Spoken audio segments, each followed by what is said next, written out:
حولها أرضا حد لغو آمنوا ثم أدعوا سفيه أديجا لغادي حولها أرضا حد لغو آمنوا ثم أدعوا سفيه أديجا لغادي عيسورا يدكما أركيسي يهلا سيغو عيسورا يدكما أركيسي إلى أدركو عيسورا يدكما أركيسي إلى أدركو waxay ku kaceen oo uu ku kacay ninka madaxweynaha sheegan hayaay isagoon la dooranin oon cid dooratay jirin oo meel nalagaga keenay anaan waru haynin ayaa la yidhi si kumeel gaadha ninkan u sii hayn hayaa waanu yaabnay kililka waxgaradkiisa qaabka uu ninkan ku yimid iyo meeshuu ka yimidba iyo siduu ku yimid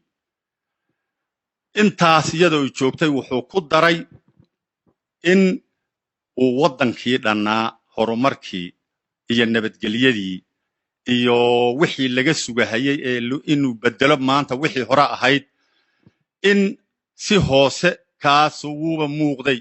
oo waxaa la yidhi libaaxa midka ciya iyo midka aamusaa daran ka ciyadee waabad ka gaashaamataade waa kii dadka dilahayadoo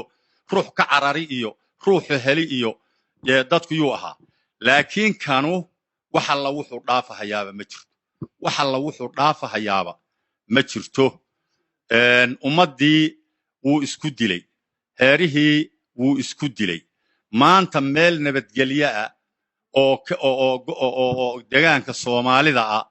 oo Soomaaliyu degan tahay ma jirto haddaan idhaahdo waan ku dambaabi laakiin wax yar baa ma taqaanaayay nabadgelyo u degan heerihii wuu isku wada dilay qoys buu ugu dhiibay maxaan ku idhaahdaayay maanta saad u maqlayseen raggii iga horreeyay 21 meelood baa dil ka dhacay intuu yimid oo degaan oo gobol oo degmo waxaanan qabnaa arrimaha noocaasa wuxuu ka qabtay iska daa madaxweynaha xukuumaddiisu inay iyagu abuureen oo ay gacantooda ku sameeyeen si heeruhu isugu jeedsadaan oo waxa ay doonayaan inay sameeyaan ee khaladka ah ee tuugada ah ee dhaca ee boobka si aan loogu kanshahelin oon loo ogaanin inay sameeyaan inay heeraha isku diraan iyagaa sameeyay baanu leenahay wayna muuqataaba waayo waxbay ka qaban lahaayeen hadday dawlad ka yihiin waxbay ka qaban lahaayeen ciidamadii baa jooga xukuumaddii baa joogta gobolladii baa joogta degmooyinkii baa jooga dadkii dawladda wakiilka ka ahaa baa jooga wax alla wax laga qabtay ma jiro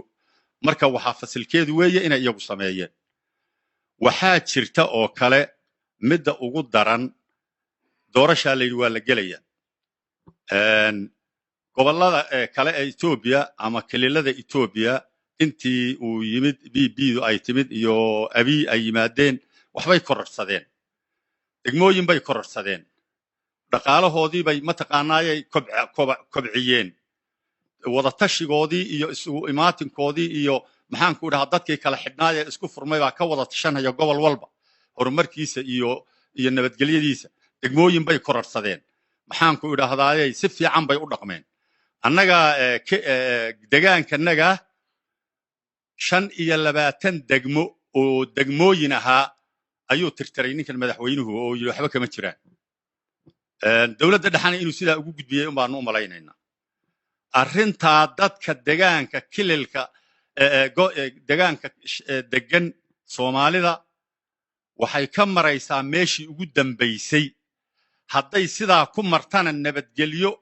iyo maxaan ku idhaahdaa wanaag iyo oo ka soconaya ma jiro waa wax loogu talagalay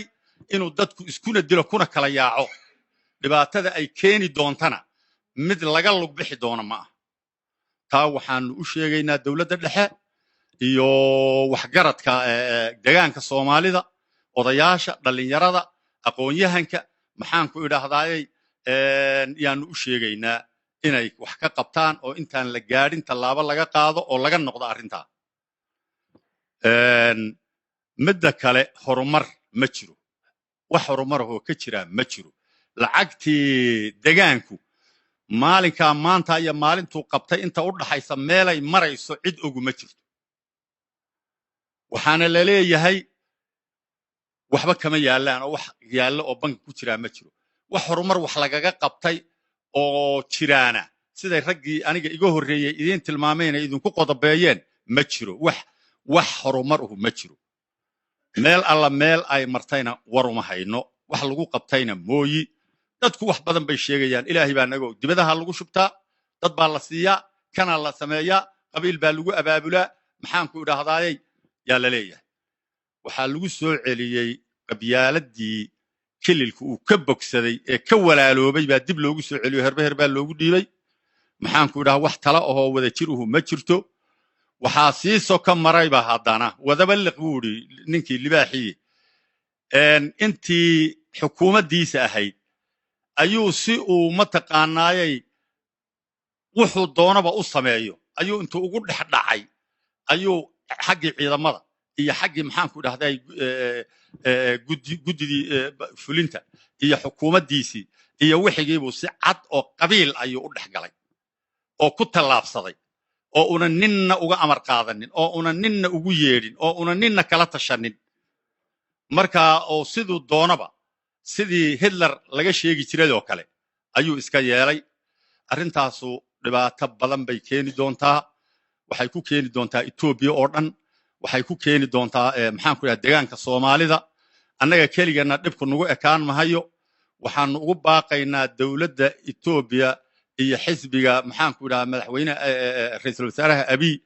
iyo intii xukuumadda haysa iyo intii la haysa iyo intii Soomaali oo joogta ama maxaan ku idhahdaayay Addis Ababa ama joogta Jigjiga ama joogta gobolada ama joogta degmooyinka arrintaas sidii lagaga hortagi lahaa oo degdeg ah tallaabadeedii in la qaado ayaanu idin soo bandhigaynaa arrintu halkaas ay maraysaa meel dhowrataan ma joogto oo aad ku sii dhowrataan intaasaanu anagu idin soo gudbinay kilalkani soo marayay waa marxalada aad u kala gedisan oo fara badan waqtigu kilalkan kala aqoon-yahankiisu uu ugu badnaa nabadgelyadiisu inay ugu fiicnaato la rabay waxay ahayd hadda oo intii hore ama dhaqaalihiisuba ugu badnaa hadda ay wax nabadiido xataa dibad ka jira ayna jirin yay ahayd waxaad moodaa marka inayna fursaddii sidaa ahayd xukuumaddan labada sano jirtaa inayna ka faa'iidaysanin oo dhibaatooyin fara badan ay ka muuqato waxaan ka hadlayaa marka qodobkaan ka hadlaya aniga waxaa weeye qodobka nabadgelyada markaan ka hadlo ummadda Soomaaliyeed qabiil waqti ay isu qabsato waxaa ugu dambaysay 77 jabadii 77 intii ka horreysay yaa ugu dambaysay qoladaasaa cidhib tirtay ilaa hadda intii madaxweynahan ka horreysa tii ku xigtay waxay ahayd tu dadka laysa oo dhacda waxay doonto samaysa laakiin wax qabiil oo qabiil hunguriyeyn karay ma jirin Mustafa markuu yimid qabiiladii way isku guureen way isdileen way isdhaceen dhulkii bay kala qaateen nin kasta maanta wuxuu ku fikirayaa xageen qori bari duleel u doonaa maanta wuxuu marayaa marxaladda qorigii Greenlofka 500 kun buu marayaa qoriga akayga ahana 60 buu marayaa waxaa la isku dilay 20 goobood oo deegaanka ka kooban baa dil xagga gooyi ka dhacday waxaa la isku haystaa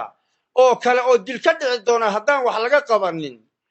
48 goobood kolkii taa lagu daran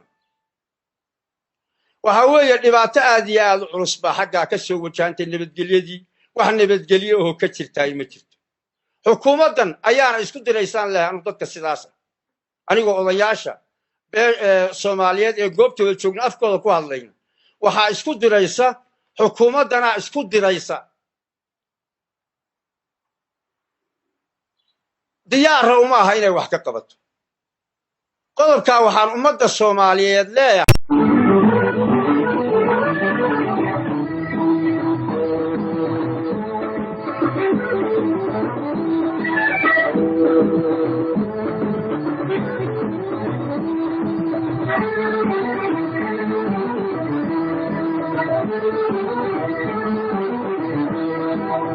howlaha arlada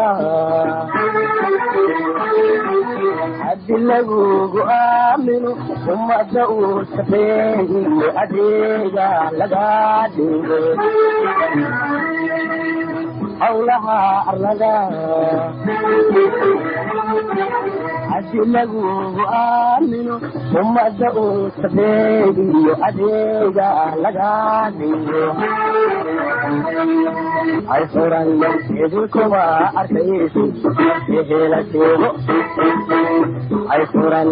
idinkuma arkaysi ina adeerto ay furan idinkuma arkaysi ina adeerto